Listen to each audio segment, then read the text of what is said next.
ಹೇಳಿ ನಾವಿಲ್ಲಿ ತೀರ್ಥ ಡ್ಯಾಮ್ ಕಡೆ ಒಂದು ಪಾರ್ಕ್ ಮಾಡಿದ್ದಾರೆ. ಅಷ್ಟ ಯಾರು ಜನ ಇಲ್ಲ, ಇಲ್ಲೇ ಮೂರ್ತಿ ಮಾಡಿದಾರ. ತರ ಗ್ರಿಲ್ ಅಲ್ಲಿ ಹೊಡ್ಸ್ಯಾರ.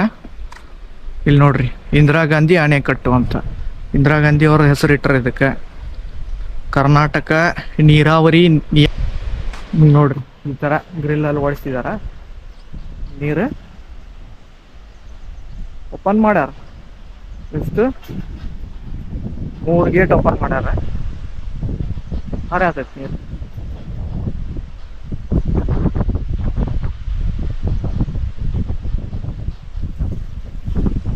ಕರ್ನಾಟಕದಲ್ಲಿರುವಂತ ಹಳೆಯದಾದಂತ ಒಂದಿನ ಡ್ಯಾಮ್ ಅಣೆಕಟ್ಟುಗಳದಾವಲ್ಲ, ಅದ್ರೊಳಗೆ ಇದೊಂದು